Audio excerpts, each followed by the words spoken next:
얘들아, 행진곡 나와야지.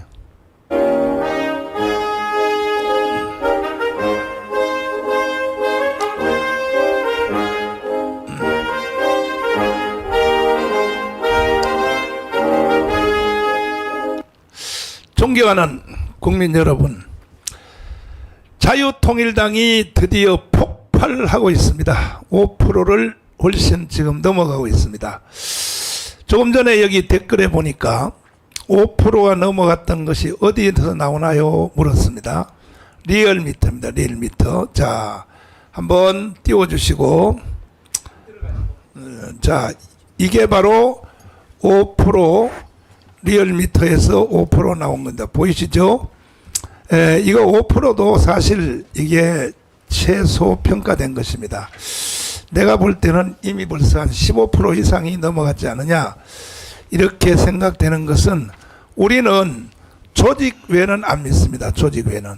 우리가 이미 광화문에서 조직된 것이 350만 명이 거의 기계처럼 움직이고, 자유마을, 자교총, 전지현 통해서 조직이 급속도로 확산되며, 그리고 이것을 지지하는 사람이 약 700만입니다. 700만. 그러니까 우리는 5%까지도 이건 믿지 않는다.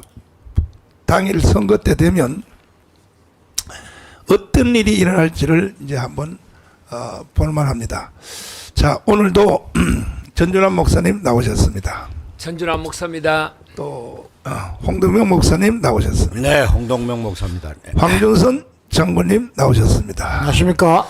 홍동명 목사님 음성이 보니까 자다가 온 것 같아요. 아니 뭐 다 둘 다 꽉 같이 잠들어 버려가지고 내가 깨니까 셋이래. 냄새가 나요 벌써. 참 정말. 잠자는 자여 어찌미니 그대의 이름은 어찌미뇨. 지금 잠잘 때입니까 지금? 낮잠도 비상입니다. 비상. 총 비상인데, 일단 첫 화두는 뭐냐, 드디어 제가 예견한 대로 국민의힘 정당에서 모 선거 후보가 윤석열 대통령 탈당을 주장했어요. 자, 보세요. 내가 뭐라고 했습니까? 이렇게, 자, 국민의힘 후보, 윤 후보 무릎 꿇고 참모 내각 총사퇴, 이거는 오전에 했고, 탈당을 요구해, 탈당을. 전준환 목사님. 예. 자, 대통령을 탈당하라. 대통령 탈당하라. 예.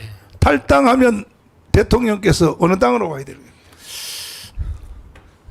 탈당하면 자유통일당으로 오셔야죠. 그거 우리가 생각했던 거 아닙니까요? 예. 홍동영 목사님. 네. 저렇게 정말 무례하게 탈당하라. 저 말이 됩니까, 저게? 과거에 그 탄핵했던 정당의 DNA가 또 나오는 것 같아요. 그대로 살아가지고 하문경 저분 또 운동권의 대표적인 인물인데, 과감하게 또 탈당해야 된다. 홍준표 감히 어디서 주인 행세. 뭐 이때는 홍준표 씨는 상당히 뭐 바른 말 하는 건데. 같은 홍씨라고 또 편들고 있어요. 참. 저 다 계산해 넣고 저렇게 하는 거거든, 저게다.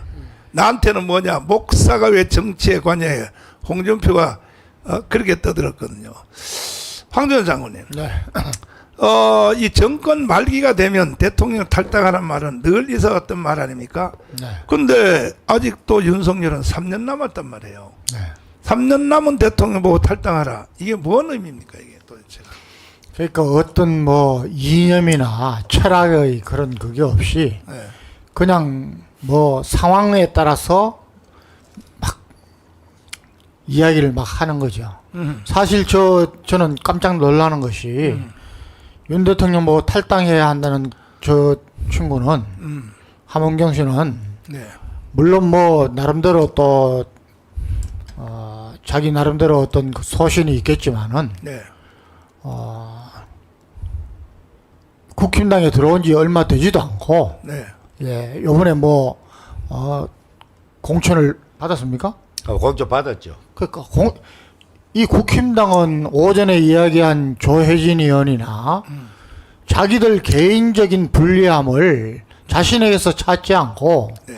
또는 국힘당 자체 공천 잘못이다 또 이런 데서 찾지 않고 전부 대통령을 왜 이렇게 밀고 늘어내는지 저는 의문입니다. 그것부터가 벌써 패배자의 모습을 보이는 것입니다. 예, 제발 좀 남은 기간이라도 이제까지 무엇을 우리가 잘못했는지를 확인하고, 아니 본래 이 전투는 총력전입니다.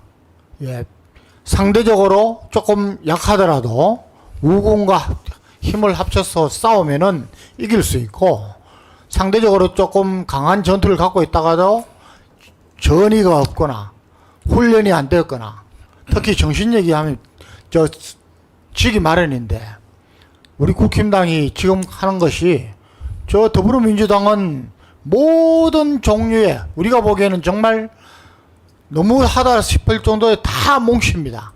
근데 우리는 왜 이렇게 서로 뭉치지 못하고 자기들의 잘못을 다른 사람에게, 그것도 국힘당이, 제가 보기에는 국힘당이 잘못해서 대통령을 보좌하지 못하고 국민의 지지율을 떨어뜨리고 있는데, 거꾸로 생각하는 게 참 한탄스럽습니다. 자, 전준환 목사님. 예. 이렇게 대통령은 탈당하라고 해놓고 예. 이준석을 다시 불러들인단 말이에요. 예. 이준석을. 그리고 또 유승민을 불러들인단 말이에요. 예. 이게 결국은 탄핵으로 가겠다 하는 그런 징조가 아니겠냐. 어떻게 생각하십니까? 그러니까 이제 그 한동훈이가 처음 나올 때부터 전 목사님이 계속해서 그 말씀을 했지 않습니까? 네. 강남 좌파라 이렇게 얘기했단 말입니다. 맞아요. 근데 이제 왔는데 사람들이 설마 했어요. 저도 설마는 그런 마음이 있었거든요. 근데 이제 한동훈이 주변에 포진한 사람들이 보니까 어떤 사람들이 포진이 되느냐 그러면은 그 보수 이런 사람들로 해서 윤석열을 중심해 가지고 우리가 똘똘 뭉쳐 가지고 이걸 돌파하고 이렇게 가자, 이게 아니고 이 한동훈이가 자기 주변에 말하자면 좌파에 있었던 사람들 갖다가 앉혔지 않습니까? 대표적인 사람이 비서실장. 네. 비서실장 앉힐 때부터 네. 저건 잘못됐다. 그렇게 얘기는 끝까지 끌고 가더니 저 하문경이도 저 사람도 원래 좌파에 있었던 사람 아닙니까? 그렇죠, 맞아요. 난 저런 걸 보면은 어떤 생각이 드냐면 좌파의 씨를 가진 사람은 김문수 같이 그냥 아주 개종이 된 사람은 몰라도 저건 DNA가 저 속에 끝까지 있구나. 근데 이런 사람들이 나서 가지고 국민의 힘을 갖다가 무력화시키고 대통령을 무력화시키고 그렇게 가지고 마치 저 이준석이나 저 누구야 유승민이나 이런 사람을 끌어들이면은 중도를 끌어들이는 것처럼 착각을 한다는 거죠. 네.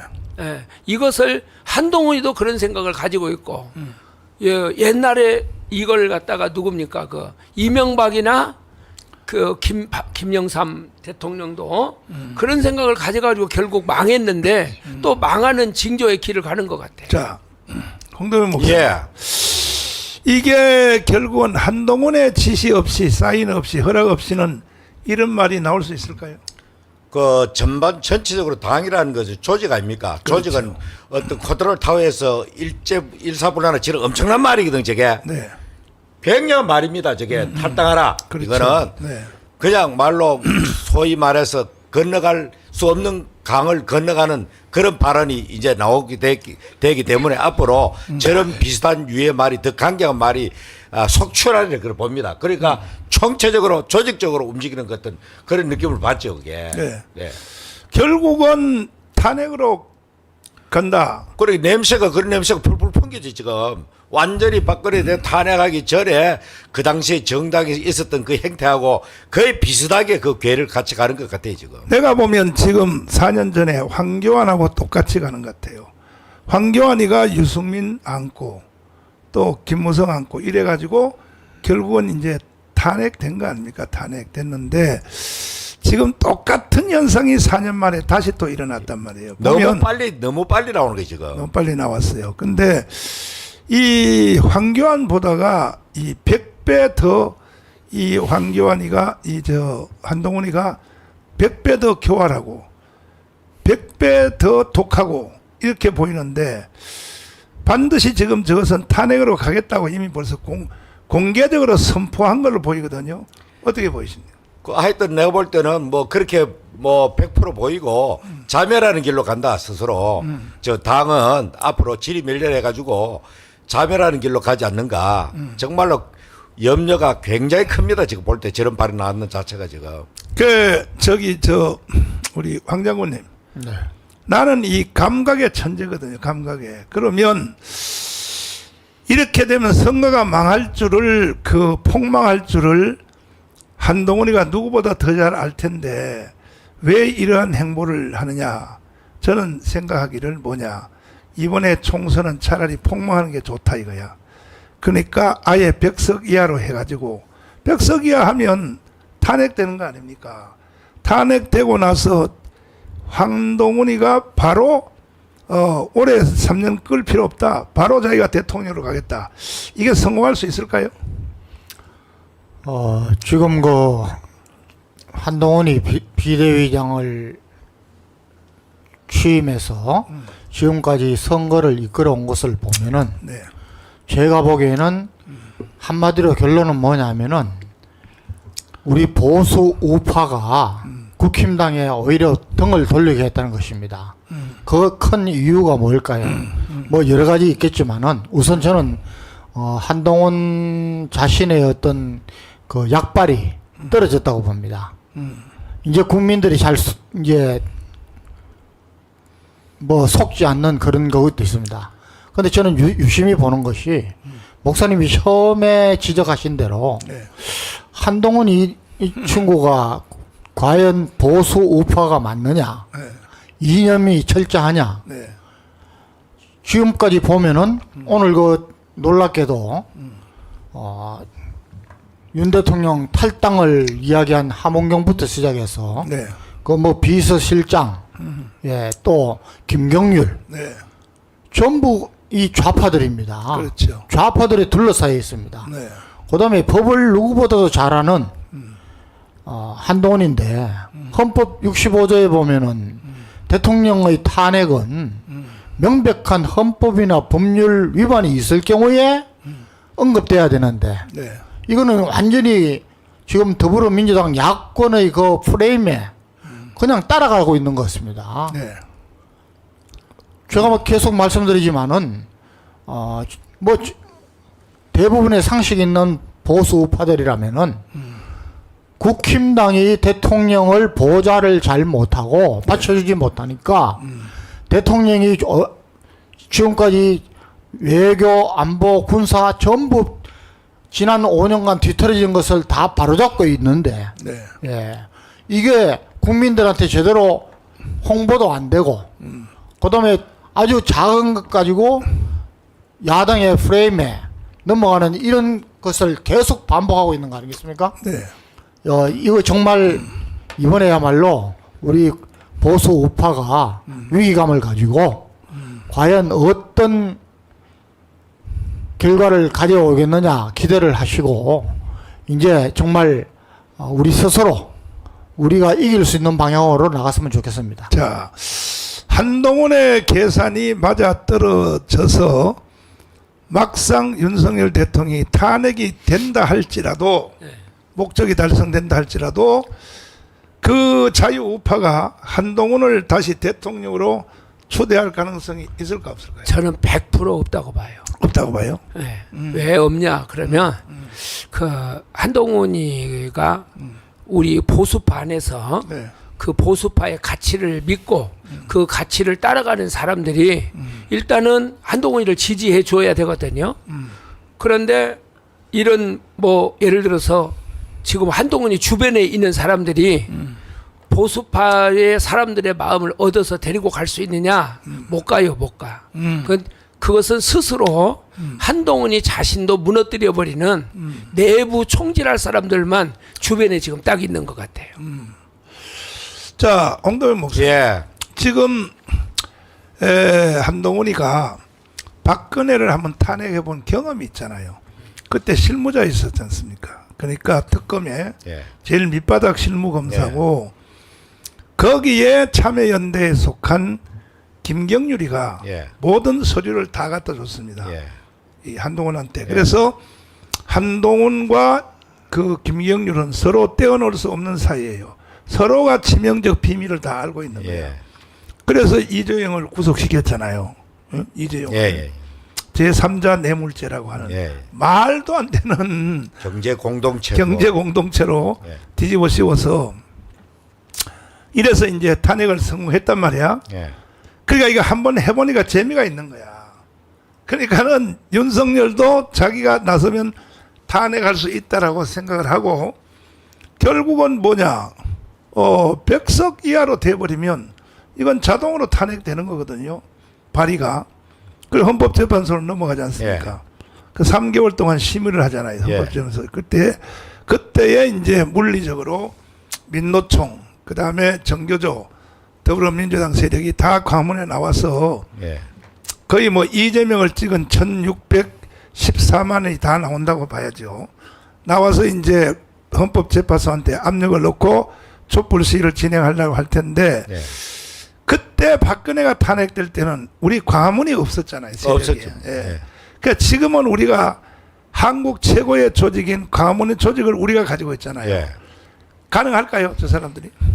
뭐 가능하다보다는 그게 우리가 늘 평소에 말한 대로 좌우의 촛불과 태극기의 격렬한 그렇게 충돌 현상이 그때 벌어지겠죠. 그게. 그렇죠. 네. 그래 벌어지면서 우리가 생각하기도 싫은 끔찍한 그런 결과로 이어질 두려움이 있는 겁니다. 지금 현재. 그리고 무엇보다도 탄핵은 탄핵대로 뭐 한다고 그들이 생각할지라도 이 한동훈과 이 국민의힘 정찰이 되는 것은 200석이 저쪽에 넘어가 버리면요. 탄핵 플러스 체제 전환입니다.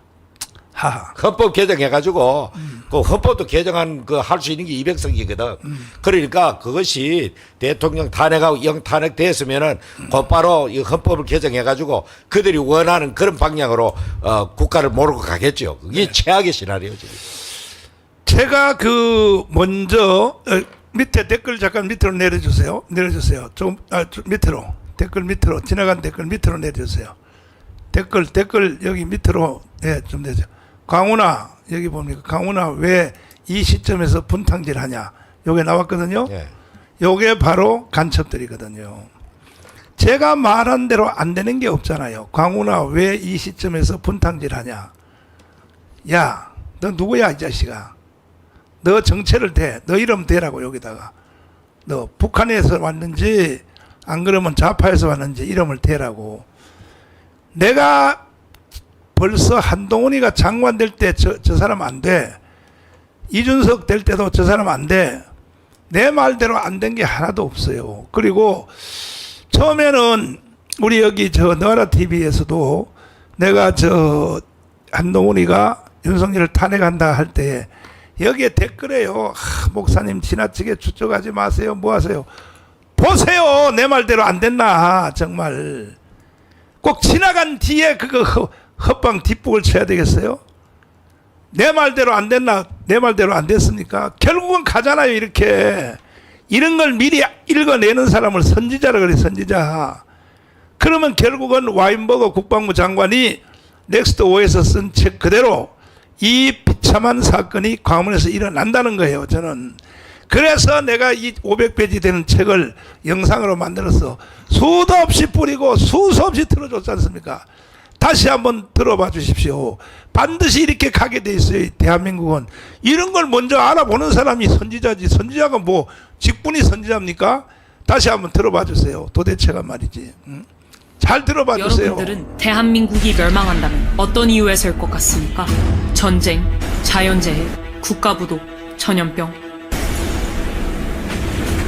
전직 미 국방부 장관 캐스퍼 와인버거는 그의 처서 더 넥스트 워를 통해 이렇게 예측했습니다.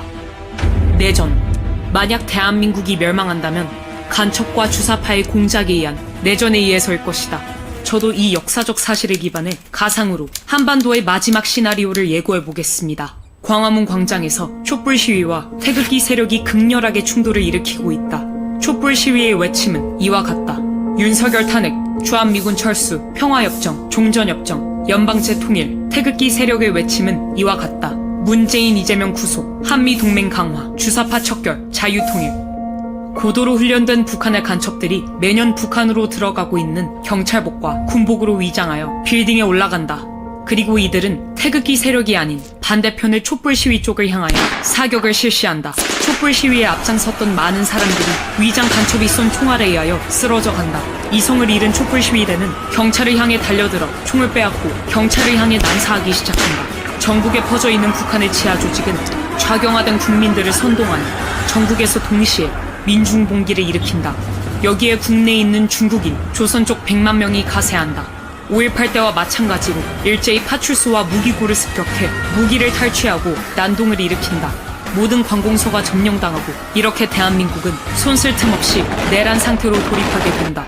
경찰도, 군인도, 미군도 그 누구도 막을 수 없을 만큼 사태는 걷잡을 수 없이 커져만 간다. 이렇게 한국의 내전 상태가 확대된 바로 이때 북한의 특수부대 군인들이 대한민국을 접수하러 기습 남침을 한다. 이미 절반이 넘게 좌경화된 국민들은 김정은 만세를 외치며 인민군과 김정은에 대하여 환영 행사를 진행한다. 이렇게 대한민국은 돌이킬 수 없는 연방제 통일로 가게 된다. 이 상황은 대구 10월 폭동으로부터 시작하여 제주도 4.3 사건, 여순 반란 사건, 5.18 광주 사태에 이은 북한 공작의 완성이었다. 내부 반발을 억누르기 위해 모든 언론을 통해 성명서가 나온다. 모든 공무원은 그대로 유지되며 현재 치안 질서도 그대로 유지될 것입니다. 이렇게 모든 국가 권력을 완벽히 장악한 후 그들은 본색을 내보인다. 본보기로 김정은과 노동당에 호의적이지 않은 시민 1,000만 명을 학살한다. 공산주의의 실체를 알게 된 국민들은 살기 위해 배를 타고 가장 가까운 일본으로 탈출을 감행한다. 그 숫자는 1,000만 명에 달한다. 이렇게 1,000만 명이 보트 피플이 되어 망망대해를 떠다니게 된다. 이것은 소설 속의 얘기가 아닙니다. 이번에 정권 교체가 이루어지지 않았다면 벌써 일어났을 일들입니다. 이미 일본 국회에서는 이것을 예상하고 일본으로 건너온 한국 난민을 어떻게 수용, 처리할 것인지 대비책을 논한 바 있습니다. 하지만 이와 같은 상황을 대한민국 국민만 모르고 있습니다. 제가 존경하는 한국의 사상가 신영복 선생은 저걸로 끝난 거예요. 지난날 제주가 꾸었던 저런 꿈이 말을 대통령이 직접 지금 한다는 것은 우리의 꿈입니다. 벌써 끝났다는 거예요. 대한민국. 이제 이 미점령군하고 이재명이가 저런 발언을 한다는 것은 대한민국 끝났다. 미군 철수가 신념인 이재명을 지지하는 국민의 숫자가 무려 1,614만 명에 달합니다. 미 국무부 장관과 CIA 국장을 지낸 마이크 폼페이오는 한국 언론과의 인터뷰에서 충격적인 발언을 했습니다. Because tomorrow it will be you. 지금 이 상태로 간다면 다음 전쟁은 대한민국입니다.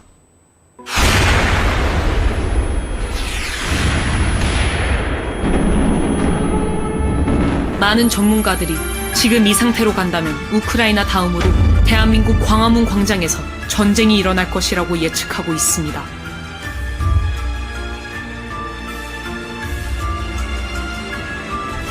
다음 전쟁은 대한민국입니다.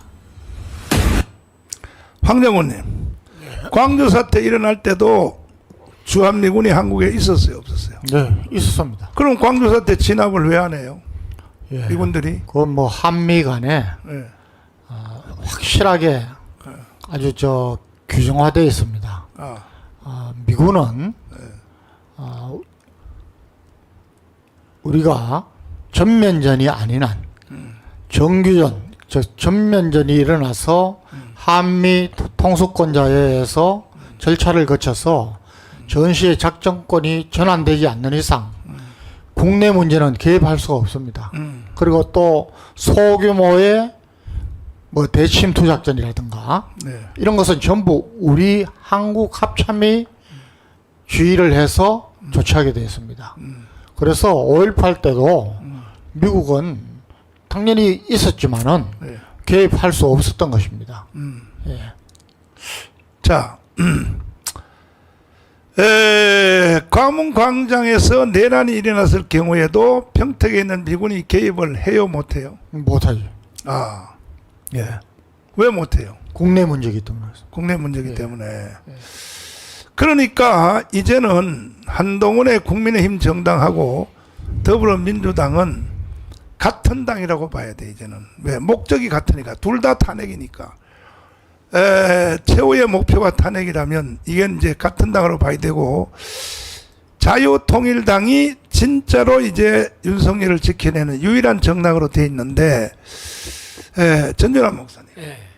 구약 시대도 이 4,000년 동안에 이스라엘 백성들이 선지자의 말들을 더럽게 안 들었잖아요. 안 듣죠. 왜 안 들을까요, 그 인간들이? 그 선지자의 말을 듣지 않는 것은 그 속에 마귀의 영이 들어가거나 속에가 네. 그래가지고 눈이 어두워지는 거예요. 아, 그래서 눈이 어두워지니까 볼 것을 못 보고 귀가 어두워지니까 들을 걸 못 듣고 그렇게 하니까 선지자의 말이 귀에 들려오지 않는 거예요. 아, 그래서 지금 이 시대에도 똑같아요. 똑같아가지고 특별히 다른 사람 이야기할 것 없이 목사님들이 이제 그 이념이 신앙보다 더 앞서 버리잖아요. 그렇지. 예. 그래서 이념이 신앙보다 더 앞서 보니까 이 공산주의 이론이 이념이 그 피보다 진하다. 그렇게 가지고 가족도 없애고 다 그렇게 하지 않습니까? 네. 그렇게 하는데 이제 교회 교인들이나 특별히 목사들도 이 신앙보다 이념이 앞서 가지고 그 하나님 말씀이 교회에 막 가슴속에 들어오질 않는 거예요. 전준환 목사님은 전라도잖아요. 예. 그러면 전라도 교회는 신앙 고백서를 새로 하나 만들어야 되겠어요. 공산주의를 환영하며 뭐 이렇게. 공산주의를 환영하며 근데 그걸 아니라고 이 사람들이 주장을 하는데 그냥 그 아니라고 하는데도 교회 폐쇄법을 만든다든지 동성연애법을 만든다든지 반기독교적인 법을 만드는 그 어떤 당들을 갖다가 쭉쭉 빨고 그걸 막 계속해서 그걸 지지하지 않습니까? 예. 그런데 이제 그분들 이야기를 들어보면 그렇지. 뭐라고 그분들 이야기는 뭐라고 얘기를 했냐면은 민주당 나쁘다 그거야. 근데 국민의힘은 더 나쁘다. 그런 논리를 펴더라고요. 더 나쁘면 그러면 저 자유통일당으로 오면 될 거 아니에요. 그러니까 그래서 이번에 자유통일당으로 와서 이제 자유통일당을 찍어라. 그런 이야기를 이제 하죠. 자, 그 홍도영 목사님. 예. 우리나라는 사도신경이 2개입니까 하나입니까? 하나죠, 뭐. 그러면 2000년 인류 역사에 예. 공산주의와 이 복음주의는 양립할 수가 없잖아요. 무신론하고 어떻게 양립할 수 있습니까? 하나님을 섬기는 이 기독교가 절대로 용납할 수 없고 할 수 없음에도 불구하고 타락한 기독교 지도자들이 자꾸 그 인본주의로 가기 때문에 그쪽하고도 공존하려고 하는 말이 공존이지 흡수돼 가지고 다 끝나버리는 거지 그게. 그래서 지금 저는 이 전 목사님이 수십 년간 예구 운동하고 우리들도 뭐 최근에 가지고 나름대로 한다고 하지만 이렇게 했음에도 불구하고 이게 무산되고 저렇게 되려고 하는 그 상황 속에서 잠깐만 지금 오만 생각이 다 드는 게 지금 현재. 그러니까 우리는 그래도 마지막까지 죽을 때 죽을 값이라도 싸우는 그날까지는 싸워서 이 대한민국 자유민주주의를 지켜야 되겠다. 그런 생각뿐입니다 지금. 자, 그 해겔 철학부터 시작해서 해겔 철학의 해겔이 등장하기 전까지는 역사를 움직이는 힘이 그리스 신화에 있든지 하여튼 인간에는 있지 않다. 어떤 보이지 않는 힘에 의하여 역사가 끌려간다. 그러다가 이것이 이제 아놀드 토인보로 갔다가 결국은 앙겔스로 왔단 말이에요. 그 다음에 칼막스로 와서 러시아 혁명이 완성이 됐지 않습니까?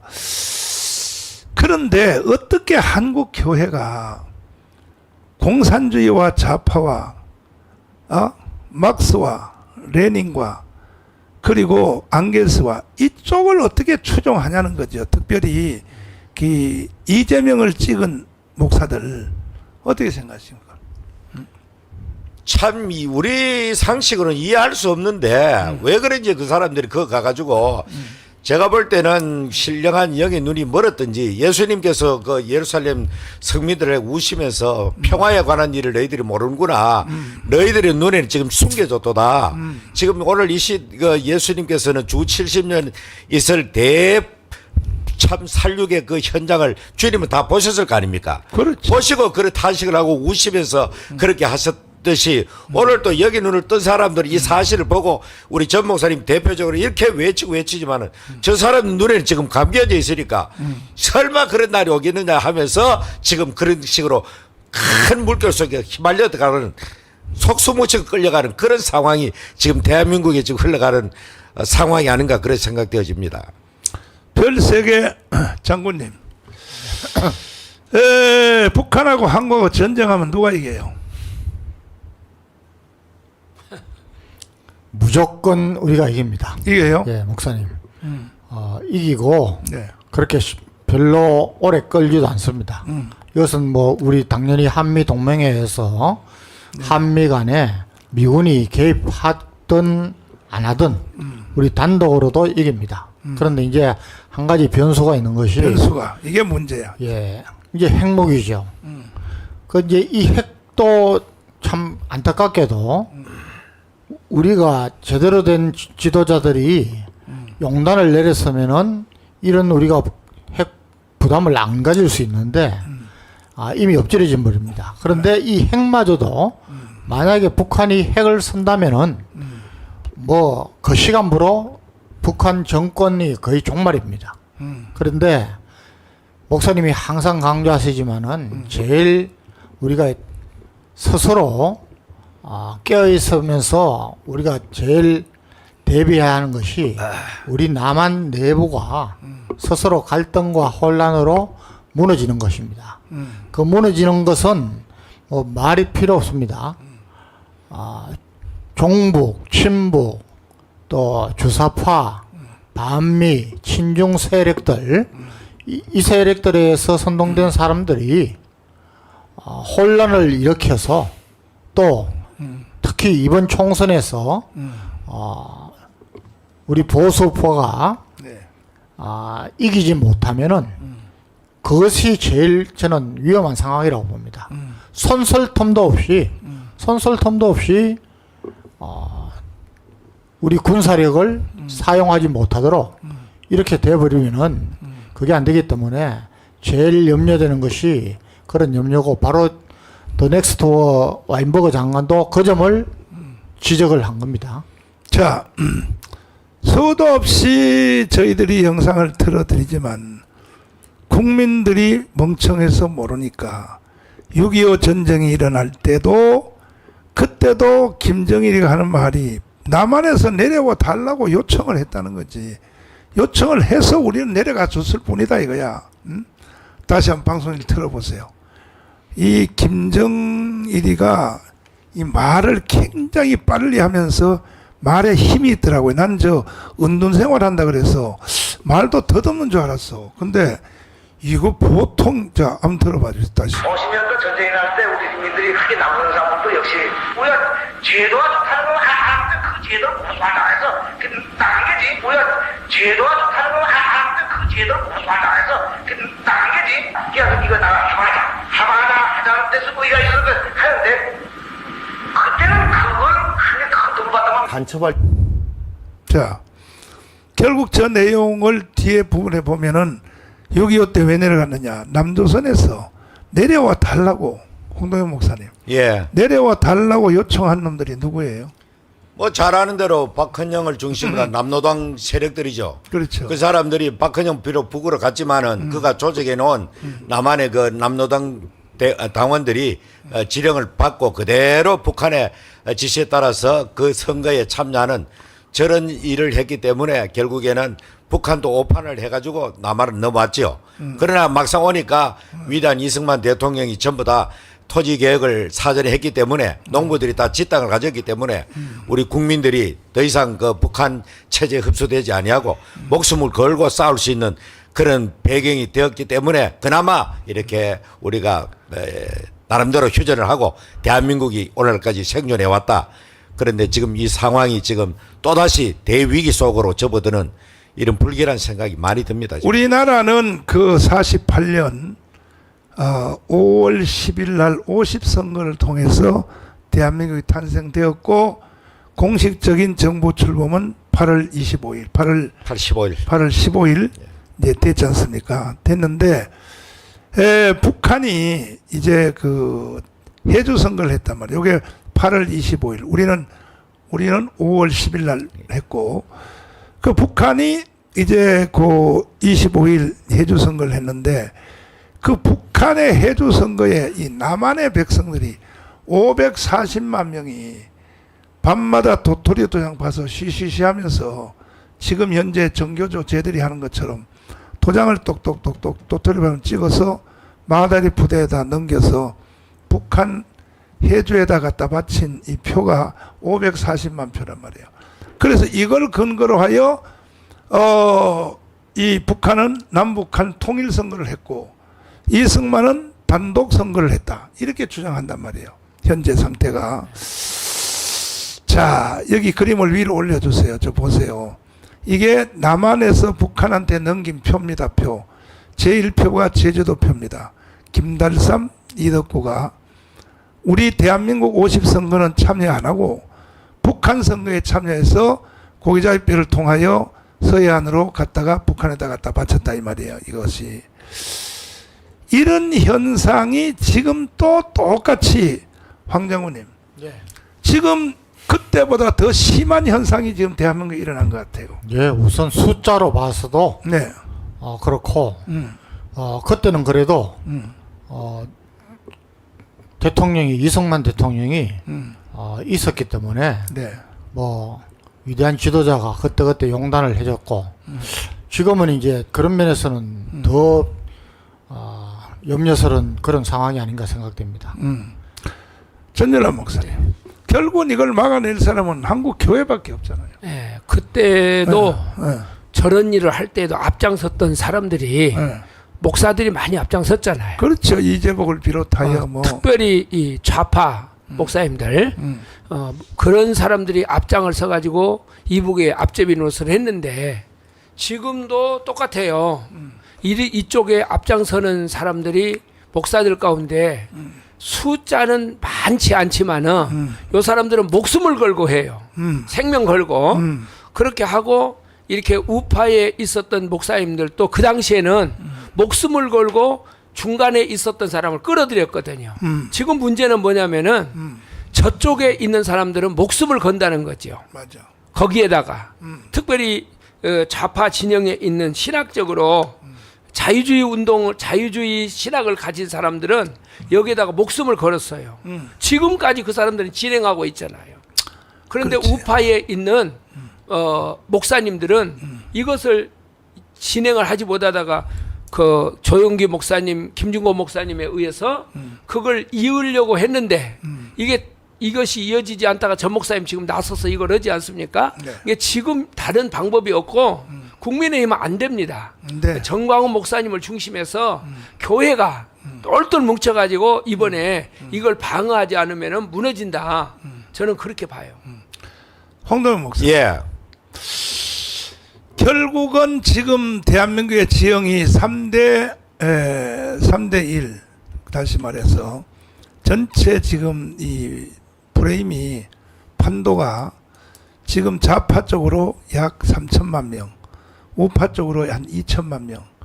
이게 지금 대통령 선거를 통해서 나타났는데 이런 상태에서 결국은 이 교회 외에는 희망이 없다. 교회가 정신을 차려서 교회하고 공산주의하고는 함께 할 수 없지 않습니까?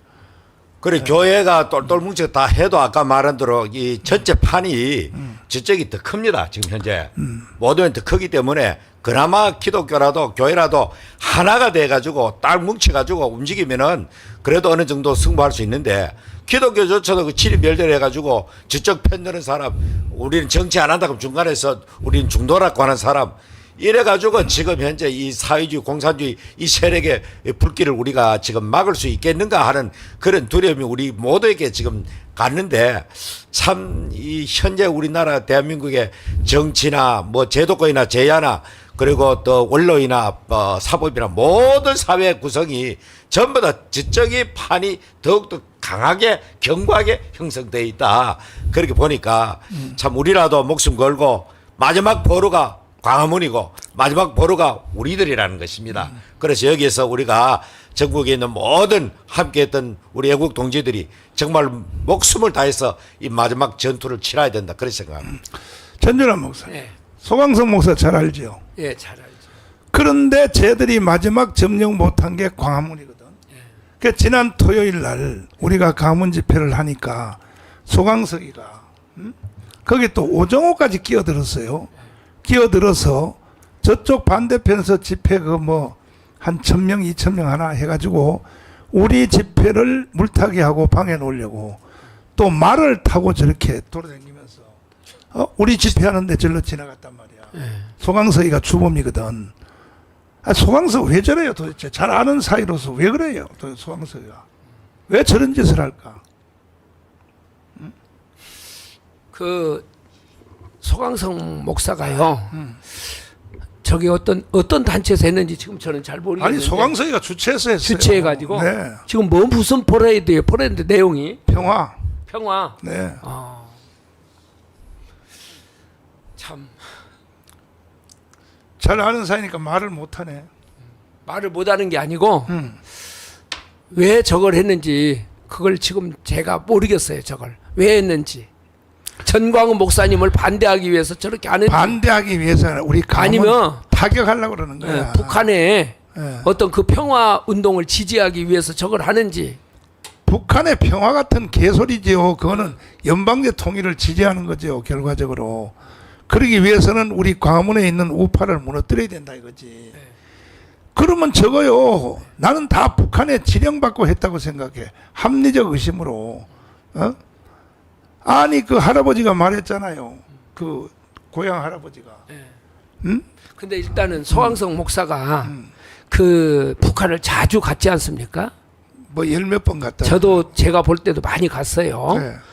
많이 갔는데 최근에도 어떤 인터뷰에서 그런 얘기를 했더라고요. 뭐라고 얘기하냐면 자기가 총회장이 됐을 때 꼭 하고 싶은 것이 있었다. 그게 뭐냐? 그러면은 그 총회 임원들을 데리고 새로 짜여진 임원들을 데리고 네. 평양에 한번 가는 것이 그게 소원이었다. 어디 인터뷰에서 그게 나와요. 그래서 그 평양에 대해서 저 소강성 목사가 이제 눈이 가려져 가지고 저 북한의 실상을 모르든가 아니면 알고서도 무엇에 씌어 가지고 저렇게 하는지 그건 저도 참 분간하기가 어려워요. 구별이 안 될 때는 과거 역사를 봐야 되는데 홍동영 목사님. 예. 평양에 27회 총회 있죠. 예. 목사 장로들이 하는 총회. 시사 그때는 참배, 시사 교단이 나눠지지 전인데 예. 신사참배 결의를 찬성한 사람이 95%였습니다. 예. 95%. 예.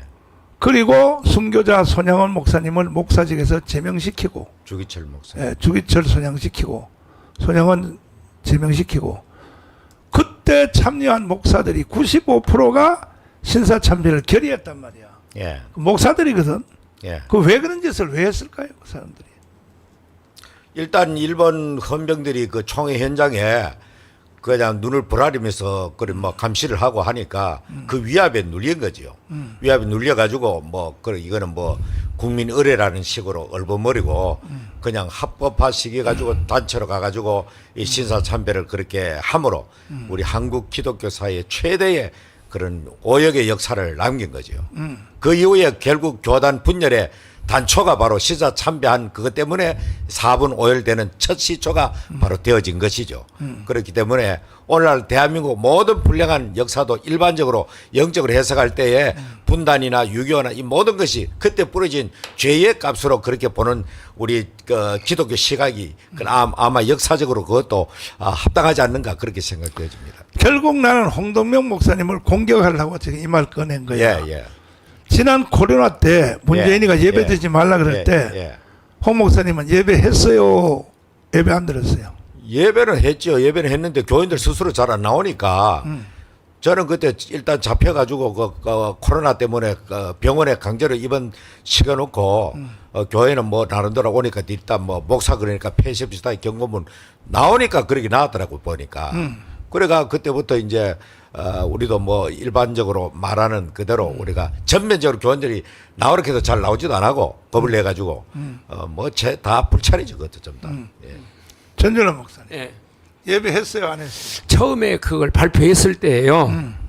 우리가 당회를 모였습니다. 제가 당회를 모여가지고 우리는 어떤 상황이 와도 예배 드리자.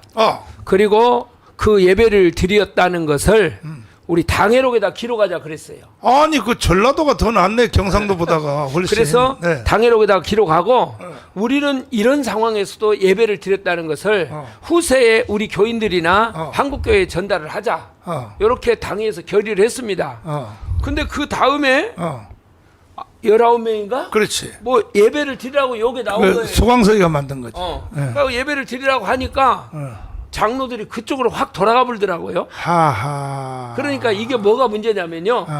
처음에 딱 예배를 못 드리게 했으면은 그랬을 때 목사님들이 많은 분들이 싸웠을 겁니다. 그렇지. 근데 요게 이제 예배를 못 드리게 하면은 안 되겠다 싶으니까 19명만 하라. 여기에 물타기가 들어온 거예요. 맞아. 그래갖고 합리성을 거기다 갖다가 하면서 여기에 나오는 것이 뭐 나옵니까? 이 신학교 교수들이 나와가지고 옛날에 뭐 중세 시대 때 무슨 뭐 이렇게 전염병이 퍼졌을 때 이렇게 했다 어떻다 그러면서 목사들을 현혹을 시켜버린 거예요. 그렇지. 예, 그게 누구냐? 그러면은 자유주의 신학에 젖어 있는 신학교 교수들이 앞장을 쓰고 목사님들이 거기에 합리성을 부여해가지고 따라가가지고 그래가지고 결국은 교회에 저 예배가 무너져 버렸다고 생각이 들어요. 결국은 옛날이나 1938년도에 신사참배 그 찬성한 것이나 문재인 때 코로나 찬성한 것이나 결국은 똑같은 거거든 결과적으로. 그러니까 이게 올바른 유전자 가진 사람은 5%밖에 안 된단 말이에요 결과적으로. 이러면 결국 나라 망하거든 결과적으로. 여기다 이재명이나 또 다음에 또 정권이나 잡아봐요. 한국 교회가 존재하겠습니까? 자, 시간이 벌써 다 돼가지고 우리는 1시간씩만 하려고 그랬는데, 그러니까 저는 지금 정말 비통해요 지금 마음이.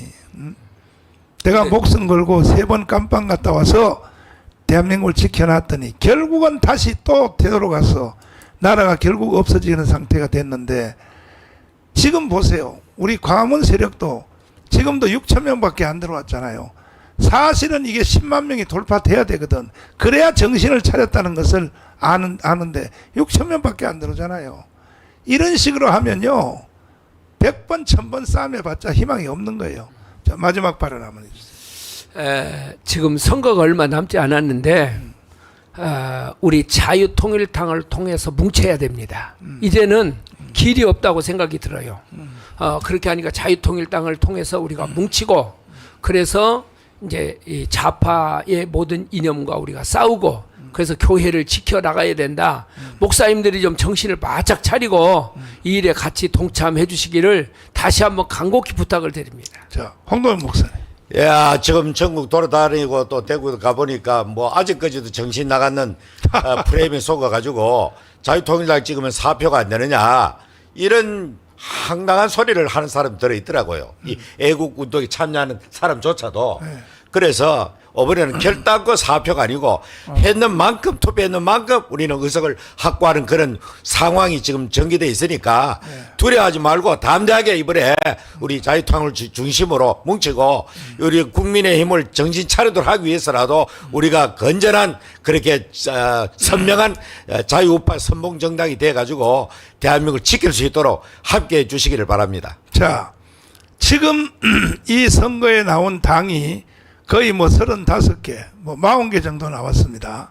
나왔는데, 자, 사표가 된다고 하는 것은 뭐냐? 선거해봤자 어차피 당선이 안 되고 한석도 국회에 못 내는 당들이 이게 사표가 되는 겁니다. 되는데, 옛날에 또 그 기독당이라고 하는 이름으로 나와서 이 사람들이 이번에 또 나왔어요. 기독당이요? 네, 기독당. 또 나왔어. 17번인가 얼마 또 18번. 나왔어요. 18번. 또 나왔습니다. 이거 전부 다 헷갈리는 거거든요. 내가 손가락이 잘라져도 내가 말합니다. 이 기독당은 안 됩니다. 몇 표를 얻든지 간에 국회의원 성공 못합니다. 근데도 또 나오거든 이거요. 또 나온단 말이에요. 여기다가 심지어 10번 이름 한번 보세요. 10번 당 이름 한번 보세요. 가가 국민참여신당. 그 밑에 11번 한번 보세요. 가가 호호 공명 대한당. 왜 당 이름을, 이게 민경욱이가 만든 당이거든요. 민경욱이가 아니 민경위가 국민의힘 정당의 버젓한 현역 국회의원이 돼가지고 세상에 당 이름을 가가호호 공명선거 대한당, 왜 당 이름을 이렇게 지을까요? 그럼 난 이 앞에다가 한 개 더 붙여버려. 가가가호호. 왜 그러냐? 이게 남바 앞으로 받으려고 하거든요. 그래서 보세요. 자, 가가 국민 참여 신당, 이게 10번이지 않습니까? 10번. 이게 10번입니다. 9번이 조국 혁신당입니다. 요거는 현역 의원이 있기 때문에 9번이 됐습니다. 우리가 8번이 됐습니다. 자유통일당. 요거는 현역 의원이 한 명 있기 때문입니다. 그래서 우리는 8번이 됐는데 그 뒤에는 보면 철자법에 따라서 이렇게 되는 거예요. 나는 이거 선관위가 이거 개정해야 된다고 생각해. 뭐 가가가, 그럼 가가가를 5개 붙이면 될 거 아니에요. 가가가가가가 해버리면 잘하면 9번까지도 받을 수 있다 이거냐. 이게 전부 범죄, 나는 범죄형이라고 생각해요. 아니 정당 이러면은 이 정당이 무엇을 하려고 하는가 하는 그 이미지가 그 당 이름에 녹아있어요. 우리 자유통일당 보세요. 누가 봐도 아, 저 사람은 자유통일 하려고 하는 세력이구나. 한눈에 딱 나와야지요. 아니 무슨 가가호호? 이게 민경우이가 만든 당이라면 민경우이가 도대체가 KBS 앵커까지 한 사람이, 현역 국회의원까지 한 사람이, 그런데 이런 정당하고 그 다음에 또 자유민주당요 고영주 변호사님 정당이죠. 이거는 몇 번입니까? 이게 30 몇 번으로 돼 있는데 보면 저 보세요. 자유민주당 써있죠. 33번이잖아요. 자 보십시오. 틀림없이 자유민주당이 우리 당보다가 한 당 앞서게 만들려고 했을 겁니다. 조원진 당도 우리 공화당 또 나왔어요. 저기에. 이런 당들이 거의 다 사표가 될 가능성이 많아요. 왜 그러냐? 국회의원 성공 못하거든요. 함석이라도 선거할 수가 없습니다. 이런 것을 사표정당이라고 하는 거예요. 사표정당. 이런 것을. 이런 데다 찍으면 사표가 될 가능성이 많다. 그러나 자유통일당은 지금 이미 벌써 여론조사에서 5%를 돌파했습니다. 우리는요 국회의원 한 명도 안 될 가능성이 빵입니다. 빵. 제로입니다. 제로. 그런데 왜 이 많은 당들이 저렇게 당을 유지하면서 선거까지 나올까? 이거 비밀을 이걸 말씀해 주시면 내가 짜장면 사줄게요. 일단은 전준환 목사님부터 마지막 이거 다시 한번 해보세요. 왜 저런 정당들 이름이, 정당 이름도 뭐 가가호호, 저게 뭡니까 저게. 이 국민들 앞에 창피하지도 않습니까 이거. 왜 저렇게 저런 당들이 선거에 왜 나올까요? 그거 진짜 한번 얘기해봐요. 제가 뭐 깊이는 모르겠는데 저런 당들이 왜 나오냐 그러면 저 당의 사람들이 국가와 민족을 생각하지를 않아요. 이 사람들이. 그래가지고 자기의 어떤 존재감을 드러내려고 저런 당을 만들어가지고 이제 어떤 조그만한 이제 당의 사람들이 모이게 되면은 그걸 가지고 자기 세력을 과시하고 자기의 이익을 이렇게 드러내려고 하는 사람들이 모임이 아닌가 그런 생각이 들어요. 이 홍남현 목사님. 뭐 저 사람들은 아니 이거 저 전준환 목사님은 정답이 50점밖에 안 돼. 이제 결과적으로 합법적으로 모금할 수 있고 후원금을 받아가지고 어차피 당선에 관심 없고 합법적으로 정치 후원금을 받을 수 있는 철의 기회이기 때문에 그렇지 않겠다. 딩동댕 만점입니다. 만점. 황선현 장군님. 네. 왜 저런 정당 행위를 왜 할까요? 돈입니다. 돈. 이거는 돈을 위해서 국민들을 속이고 뭐 하는 거죠. 근데 국민들이 여기에 속는단 말이야. 사실요 저렇게 선거에 나오려면 최소한 서명을 받은 당원이 10,000명 정도는 돼야 될 거 아닙니까? 10,000명 정도. 네. 10,000명 안 돼요. 저 사람들 전부 다. 근데 저걸요. 지금 현재 있는 정당들이 저렇게 나올 수 있도록 왜 법을 개정을 안 하고 저런 식으로 두는 이유가 뭐예요? 아, 이거 역시 정치를 안 해봐서 모르는군요. 예, 예. 이게 지난 2번 전에 정당에서는요. 예. 이런 정당이 나오면 국회의원을 못 내면요. 당을 다 해산시켰어요. 그렇죠. 선거법에서. 예. 그런데 어떤 정당이 헌법 소원을 했어요. 소원을 해가지고 투표가 뭐 500표가 나오든지 그것도 국민의 표시니까 해산하면 안 된다 해서 이겼어요. 그래서 저런 정당이 계속 나오는 거예요, 지금 현재. 그럼 앞으로 한 100개도 나오겠네요. 뭐 100개 정당이 생기면 100개도 더 나올 수도 있죠. 이게요, 큰 국민에게 대하여 나는 이 죄 짓는 거라 생각해요. 투표 용지가 저게 얼마나 깁니까, 저것이. 응? 저런 정당은 참 나는 없어져야 되고 생각해요. 저런 걸 국회에서 네, 선거법을 개정해가지고 네. 정말 국가에 또 국민들에게 유익한 정당인가, 과연 이런 선거에 국가 재정을 투입했을 때 아깝지 않은 정당인가, 이런 걸 정확하게 해가지고 하면 됩니다. 제가 보기에는 네. 저 헌법 그것도 아니고, 예, 오히려 이렇게 방치하는 것이 국회의 직무유기라고 봅니다. 옛날에는요, 여론조사에서 3% 이상이 되면 선거에 참여할 수 있게 돼 있었어요. 3% 이하가 되면 선거 참여 못 하도록 돼 있었다고. 옛날에는 3%의 기준을 뒀는데, 그런데 지금 사실은 저 사람들이 당을 계속 유지하는 이유가 명함에 나는 어느 당의 당 대표입니다. 이걸 모가지에 힘을 주고 창피한지도 모르고 뭐 힘을 줘요.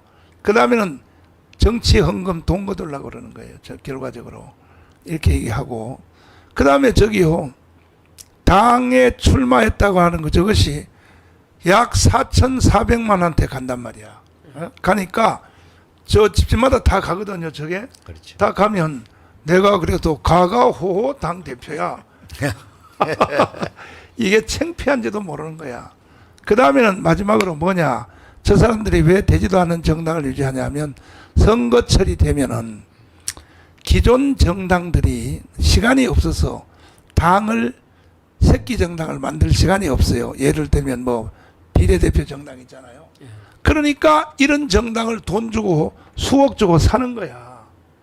그래서 당 이름을 바꾸고 당 대표 바꾼단 말이야. 그 팔아먹으려고 그러는 거예요. 저는 팔아먹으려고 결과적으로. 그 다음에 또 하나는 뭐냐, 고영주 변호사님하고 나하고는 상당히 가까이 있었어요. 가까이 있었는데 참 나도 존경하고 하는데, 우리 당한테 합치자고 계속 연락이 왔어요. 합치자고. 그래서 내가 당원이 몇 명이냐 그러니까 10,000명도 안 돼요, 당원이. 그런데 계속 합치자고 하는데 좋다 이거예요. 합칠 수 있죠. 그런데 뭐냐, 당 대표를 장경동하고 고영주 변호사 같이 공동대표 하자. 그 다음에 비례대표를 뽑을 때 절반씩 뽑자. 이게 되겠습니까, 이것이? 예? 이게 되겠냐고, 이것이. 이낙연이하고 이 누구야? 예, 이준석이하고 했던 방식을 요구했구만요. 그렇죠. 그래서 나는 이걸 5번 선거해봤기 때문에 선거철마다 이런 일이 일어나기 때문에 한 칸에 내가 안 된다 그랬죠. 왜? 예? 심지어요, 거대한 정당 또 저한테 연락도 왔었어요. 사실은 그 새끼 정당 10% 이상 되는 정당도 한번 같이 하자고 연락이 왔어요. 내가 한 칸에 안 된다 그랬어요. 이념이 다른데 어떻게 하냐 말이야. 이념이 다른데 정반대인데 말이야. 그래서 유권자 여러분들이 또 저 사람들이 지금 비방해요. 정광훈 목사가 너무 개인적 욕심이 많아서 우리가 합치자고 해도 우리한테 말도 안 듣는다. 이런 말 가지고 계속 공격해요, 저를. 여러분, 내 자리에 와서 한번 해보세요. 저 사람들하고 합칠 수 있는지. 망해요. 둘 다 망해버려. 우리는. 저는 실적을 가지고 말하는 거야. 마지막으로 말씀드리는 것은, 저는 그때 장경동도 없고 장학일도 없고 전주남도 없고 옆에서 홍동명이가 좀 도와줬는데 나 혼자 해가지고 77만 표를 돌파했어요. 나는 이런 전적이 있단 말이에요. 전적이. 성관리 들어가 보세요. 77만 표 우리가 딱 해냈지. 이런 전적이 있기 때문에 그건 내가 가문 운동하기 전이요. 지금은 가문 운동을 했기 때문에 3배, 4배, 5배가 늘어나서 오늘 드디어 리얼미터가 굉장히 짠답니다. 거기가. 굉장히 우리를 짓누르는 그런 기관인데도 5%가 넘지 않습니까? 결국. 그러니까 여러분 내일도 제가 말씀을 드리겠습니다만은 100가지 질문 다 해보십시오. 다음에 내가 내일 방송할 때는 여기 댓글에서 궁금한 것은 다 한번 물어보십시오. 내가 하나하나 댓글 읽어가면서 내가 대답 다 해줄 테니까. 그래서 그렇게 해주시고 오늘은 여기서 마치고 이제 다음 방송은 저녁에 조나단 방송인데 조나단 방송은 저녁에는 이제 일 다 했고 할 일이 없잖아. 거기서라도 10만 실시간 10만이 한번 올라갈 수 있도록 전체가 다 뜻을 모아서 기록을 한번 세워주시기를 바랍니다. 나는요 여러분들 못 믿어요. 실시간 10만 다음에 100만 1000만이 가야 그래야 나는 여러분을 믿을 수 있어요. 그러니까 다른 헛소리 하면 안 되고 여기도 댓글 중에서 지금 헛소리 한 사람들이 몇 사람 지나갔는데 여러분들 알지도 못하면 좀 가만히 계세요. 내가 여러분들 수준인지 압니까? 여러분들이 나한테 타격하고 나를 비난하는 것은 나는 이미 다 경험해 본 거야. 다 경험해 본 겁니다. 오늘은 내가 왜 당을 합치지 않느냐에 대해서 내가 명쾌하게 대답을 드렸습니다. 다시는 이런 말을 물으면 안 돼요, 저희한테. 그 다음에 부정선거 왜 막지 않느냐. 아니 대통령도 못 막는데 그걸 부정선거를 누가 막아요. 대통령도 못 막는데. 대통령이 힘인 줄 압니까? 대통령이 힘이 있으면 자기 친장모를 왜 구속시키겠습니까? 보세요 지금 한동훈한테도 쩔쩔매잖아요. 대통령이 힘이 있으려면 지지 세력이 있어야 힘이 있는 겁니다. 지금도 윤석열 대통령이 저만큼 힘을 발휘하는 것은 가문이 있기 때문에 가능한 겁니다. 가문이 있기 때문에. 나중에 풀어서 제가 설명을 드리겠습니다. 자 이제 또 1시간이 지났는데 저는 4월 10일까지 목숨 걸고 이제 방송밖에 할 게 없습니다.